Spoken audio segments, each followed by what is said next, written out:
Hey folks, Sean here, and in this episode, I want to share with you another story and example about remaining focused on the top problem we're solving. That's going to spill over into making sure that you understand what your product is for, and in particular, who that applies to, because otherwise you might market it ineffectively. Now, this comes as an example of electric vehicles versus so-called ICE vehicles, which is an acronym that stands for internal combustion engine. Typically, it refers to gas-powered vehicles. So, and again, I'm not issuing any bias here in terms of the technology. I love innovation and I love seeing more products available on the market so that we all have different options and choices. So, I'm not judging any of these technologies. I'm strictly speaking from the perspective of real world practicality and specifically my use case. So, this is a use case of one. Your mileage may vary or your experience may be similar. I won't know, but feel free to share. So in this example, I want to share with you basically like the electric vehicle and who it applies to versus the traditional ICE vehicle and other options that are on the market, of which personally I feel like should likely be getting more credit because of the real world applicability. Now, in this case, the story goes back to I was planning to take a road trip across a couple of states in the US. And when I was doing that, I was also in the market for potentially replacing my vehicle. So I wanted to rent a Tesla because I love the prospect of like self-driving technology. I wanted to check out the electric vehicle and I'd never driven one. So I went on Turo, which is kind of like Airbnb, but for people's personal vehicles. And that enabled me to find a Tesla that I was able to quote unquote reserve to take this like probably was going to be like a 4 or 5 hour drive.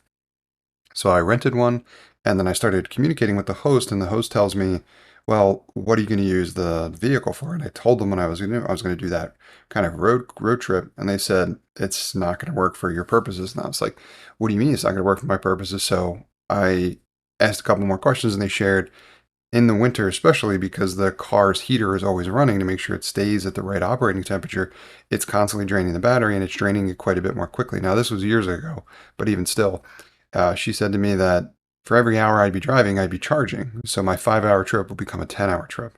And at that point, it really dawned on me in terms of how impractical something like that was going to be for someone like me, who's a buyer that buys based on efficiency.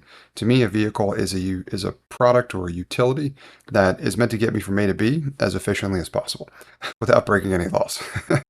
But anyway, so once I learned that, I started thinking if that was really the efficiency that was the electric vehicle, then A, I probably have the use case. The use case probably doesn't apply because I needed a vehicle that was going to be able to make those trips. And an electric vehicle, at least at the time, was more than likely not the case. I also started paying closer attention to what my ICE vehicle or my gas powered vehicle was capable of from the perspective of the same kind of use case. So, in order to solve that problem, I was making the same trip with my current gas powered vehicle. And then when I ran out of gas and I needed gas along the way, I timed how long it took me to basically like get off the highway, fill my tank from zero or whatever, and then get back on the highway up to operating speed. And that amount of time was actually way shorter than I expected it to be. Now, this was kind of like a rest stop off the highway, but it took me a whole 4 minutes from leaving the highway, filling up my tank, to getting back on the highway.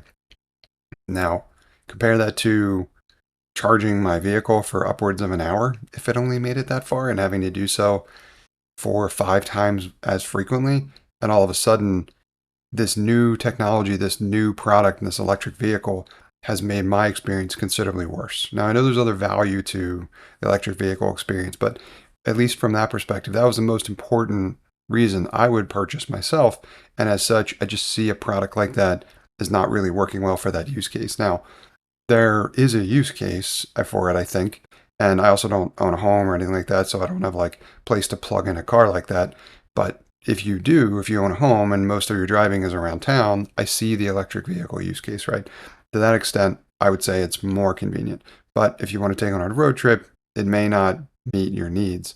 So this is another example related to the problem we're solving in that you got to be careful when you're bringing products like that to market because if you're marketing them at the same audience and that audience is expecting the same functionality, but it doesn't provide that, you need to be careful not necessarily to promise that because if you promise that, they have a bad experience, that's going to hurt your brand, that's going to damage your reputation, and they're going to potentially go looking for other options. So this is another perspective to consider when you're talking about bringing products to market, is to make sure that like your software or whatever product that you're working on does a better job at the top problem we're solving for that particular customer or target market segment.